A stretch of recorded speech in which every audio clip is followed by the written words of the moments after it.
5 Questions with me, EP. Hey everyone, it's Elizabeth. I'm here with managing partner and highly skilled trial attorney Josh Woolsey, and I'm going to ask him 5 questions. You ready? Ready. Number 1, what skills or qualities do you believe are essential for success in your field? So I'm a litigator, which means I'm in court. I think that some level of competitiveness is critical. I played sports growing up. I was always highly competitive. I still want to beat my 5-year-old in Uno. And I think that transitions to the practice of law when you're in the courtroom.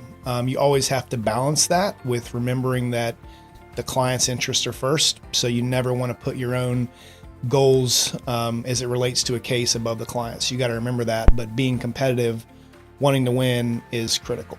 I also think that pride is important. I think people that are prideful in their work product, that's critical. And one thing that we have on the website and talk about is that every single case could be the one that defines your reputation. And I genuinely believe that. And I'm terrified that if I ever take a deposition and I didn't really prepare enough for it, or I attend a hearing and don't do the best job, or go to a trial and I'm not fully prepared, it may be the case the media picks up on. It may be a case where, I only have one case that year with a judge and the judge is like, oh, he sucks. And so you've got to be prideful every single time you do something, every single deposition you take.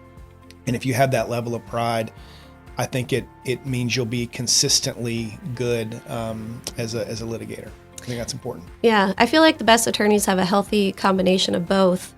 And I agree with you. I mean, you got to treat every case as though that alone will define your reputation. And that's something you really push here.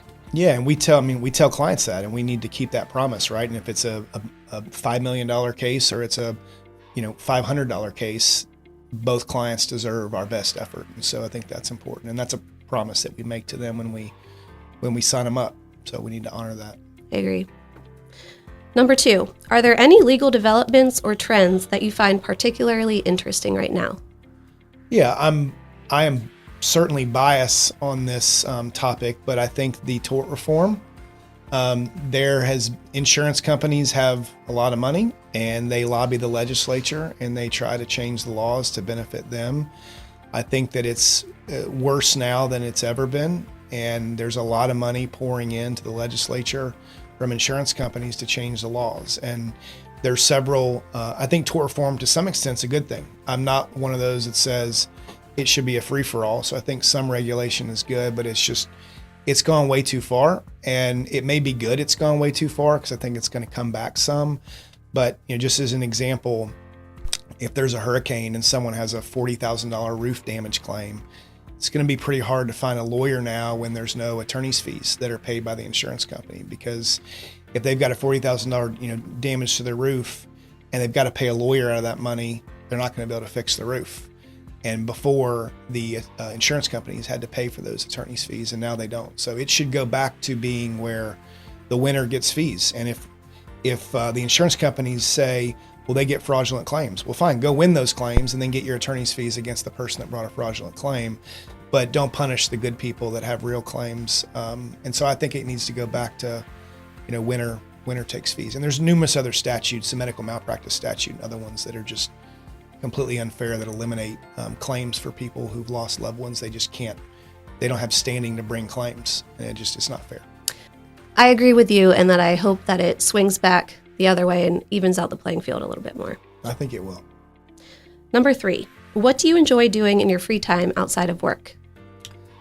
I love my family and my boys. And so that's all I want to do. I think that I've probably been a bad friend to a lot of my friends because when I'm not at work, I just want to be with my boys. And when we do, go on trips or do anything like that, or if I do a guy's trip, I'm always thinking, man, I wish the boys were here. So the boys are important to me. I coach all their flag football teams. I have 4 boys, 9, 9, 7, and 5. And I think we've got 6 flag football teams. They also play basketball and pickleball and other sports. And so we're very active in sports and traveling and other things. So. I know you said you think you're a bad friend, but I see how your love for family is displayed in the firm, and you've really made it a good environment where people feel that it's okay to put their family first. So I think that there will be time for your friends, but right now your kids are young. Yeah, and that's important to me about the firm too. Is I don't want to ever be the firm where people are sitting here grinding at night and missing, important opportunities with their families. So I think we've done a good job of finding the right balance and promoting that throughout the firm. We all thank you for that. Number 4, what's one thing that makes our firm unique in your opinion? So I think that, we've grown so incredibly fast, and we've managed to keep a good, family culture, family environment, and maintain a good culture. And I don't think that's easy. I think you have to be intentional about that, and you have to have the right people.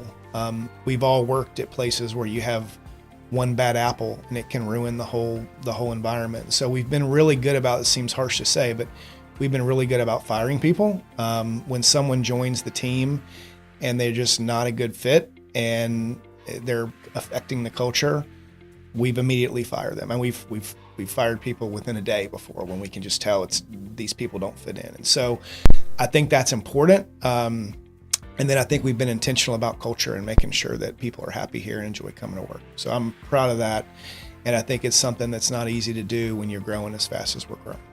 No, there's not a lot of people that can walk into their job and walk into the door and be happy to be there and like the people that they're around. I don't think everyone can say that. Well, I know not everyone can say that, but I am very proud of the culture at our firm. Me too. Last one. Are you ready? Ready. What's a cause or organization that you're passionate about supporting?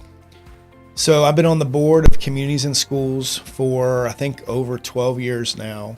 I started when I was really young. I don't know that I had much to offer the organization at that time, and I feel like I've really grown with the organization. I was recently board chair for 2 terms, and now I serve on the board and the executive committee.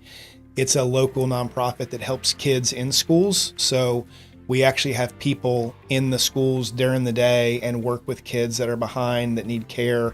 There's several different programs, a case management program, which is the one I mentioned, where you're actually in the school. There's an after-school program and then a literacy program. And they've recently started working with kids. And we saw that there was a gap when kids were graduating from school and they weren't getting the help they need. So we now are working with kids who are graduating to help them, advance out in the real world and find jobs and things like that. So wonderful organization, wonderful group of people there, great board, great staff, and it's really rewarding. Every time I go there, it makes me think someday I may want to quit being a lawyer and go work in schools and stuff. But it's really fun. Schools and children are super important, so that's a great cause to support. Yep, it's been very fun. Well, thank you for joining me and answering my questions. Yeah, thank you. Until next time.